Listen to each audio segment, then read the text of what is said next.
This is the final video lecture on lessons 31 and 32 in Clayton Croy's A Primer to Biblical Greek. This is a grab bag lecture that includes a number of concepts introduced in these lessons. To begin with a brief overview, perhaps it is best for me to say what I will not cover in this lesson. So to begin with, much of lessons 31 through 32 will need to be revisited at a later date. There are concepts and ideas that are imperative for reading the Greek New Testament, but are not important for us to review at this time. So specifically, this lecture will not cover adverbs, section 227. Generally, you should be able to use a lexicon or other tools to translate these. Contrary to fact conditions in section 229. Proper names in section 232. The optative mood in section 234. This occurs only rarely in the New Testament Greek, and so you should know about it, but it is not, again, imperative at this time. The article and various constructions is in section 235. I'm not covering this in the lecture because you basically already know this. In fact, you may find this paragraph in Croy to be a little misplaced. Perhaps it would have been better earlier in the chapter since we've already seen these sort of article constructions and their meanings in the New Testament. The section on connectives and style in Greek, section 236, is an important thing for you to know and recognize, especially as you continue to read the Greek of the New Testament or the Greek in the Septuagint. But again, it's not necessary for this class at this time. So in general, I would encourage you to note where these items can be found so that you can come back to them at a later date. The first new concept that I'd like to introduce in this lecture are comparative adjectives. So just to remember that adjectives are words that modify nouns. They tell us about nouns. There are 3 degrees of adjectives, and this is the new idea being introduced.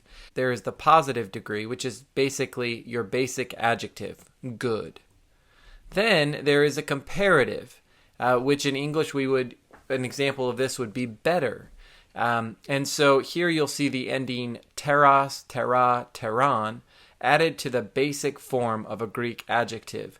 This is when you're comparing two things, right? So that book is better than this book would be one example of a comparative adjective use.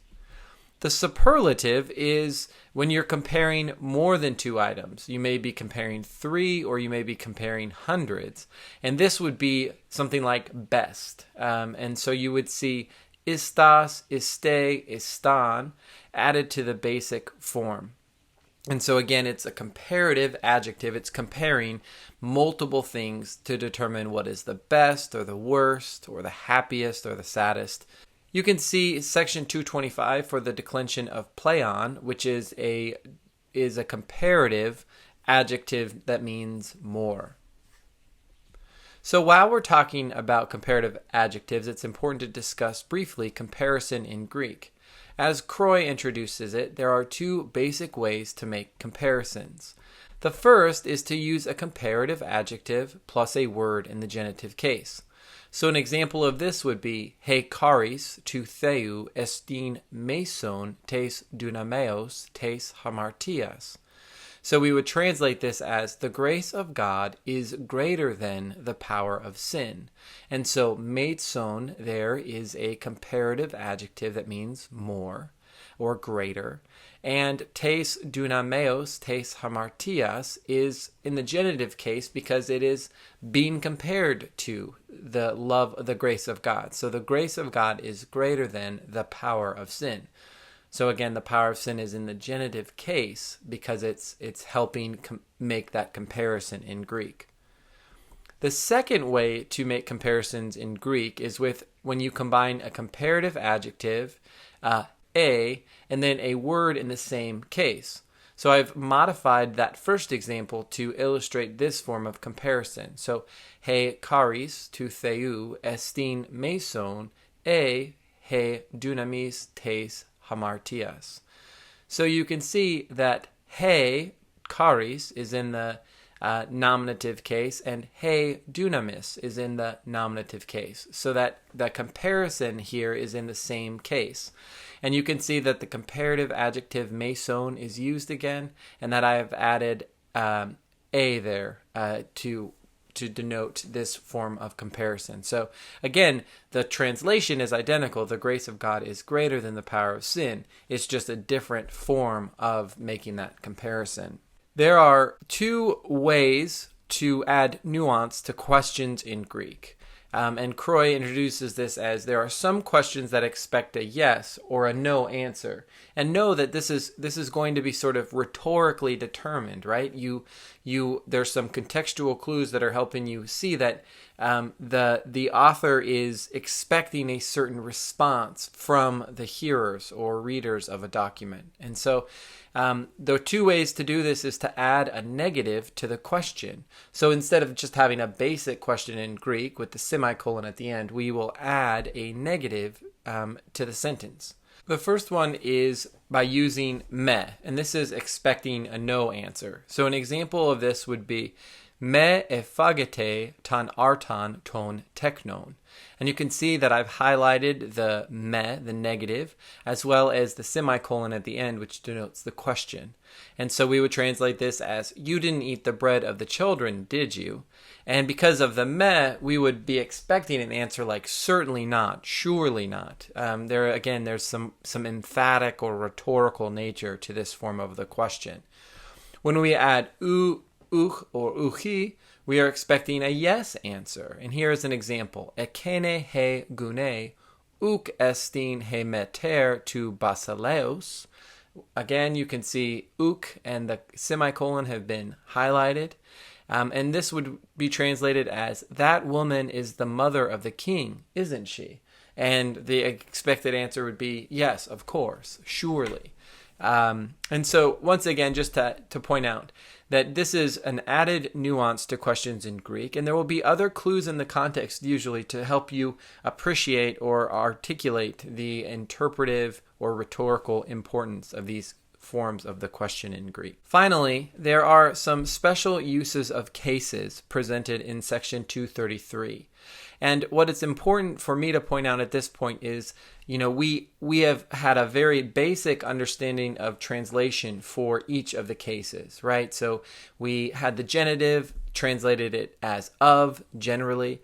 The dative, we translated as to or for. And the accusative, we frequently identified as the direct object of a sentence. And so these special uses of the cases are going to add nuance and different meanings to the use of case in Greek. So the first is the genitive of time. And so here you'll see a genitive case used to describe the time within which something occurs. So instead of translating it as of something, you would translate it with some reference to time. The next is what is called the subjective versus the objective genitive. Basically, you have a noun of action, something like he agape. It's a noun that denotes action, loving, followed by a word or words in the genitive case. For example, to theou. And so a very wooden translation would be the love of God. And what the subjective versus objective genitive asks us to consider is whether the word in the genitive case is the subject of that noun of action, or if it's the object of that noun of action. So if it was the subject, it would be he agape to theou, and it would be something like the love of God, the love that belongs to God. It is God's love, maybe God's love for humanity. But the objective genitive would be more that God is the object of that noun of action. So the love for God. Again, so maybe the idea of human love for God. God is the object of love rather than love being the subject or God being the subject of the love. This is one of those things in Greek that can be very much open for interpretation. The debate in Pauline theology right now is about the meaning of pistis to Christou, the faith of Christ. And I know that we've probably talked about this in class, but whether or not pistis is referring to the subject, whether it's Christ's own faith, or if it's the object, if it's our faith in Christ, is another example. So again, this is one of those nuances in Greek that you will see discussed in commentaries. And so it's sort of important for you to have a basic understanding of the background of what is at stake with these two translations of the genitive. Another special use of the genitive case is the genitive of opposition. And so this is when a genitive case is used to refer to the same thing it modifies. Opposition is simply a word that means standing next to. And so it's when the genitive is used to qualify or describe the word that it stands next to. The dative of reference is when the dative case is used to denote the thing with reference to which something is true. The dative of time, again similar to the genitive of time, is denotes the time at which an action occurs. The dative of advantage or disadvantage is when the dative case denotes the person whose benefit or detriment something happens, or to whose benefit something or something happens. The accusative of extent is when the accusative case is used to denote the extent of time or space over which an action occurs. The accusative of reference indicates the thing with reference to which something is true. Again, similar to the dative of reference.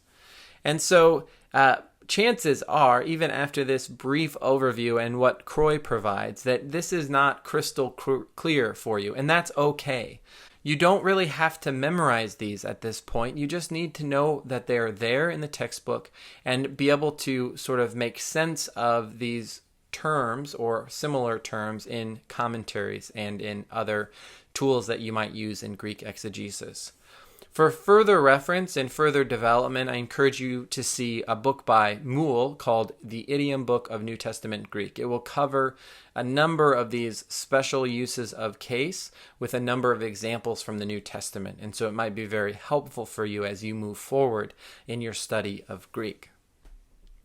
For now, though, we must conclude our video lectures on Clayton Croy's Primer to Biblical Greek. Once again, I hope that these lectures have provided an overview of the material found in the lessons and hopefully tools that will enable you to read and enjoy Greek in the future. Thank you for your attention.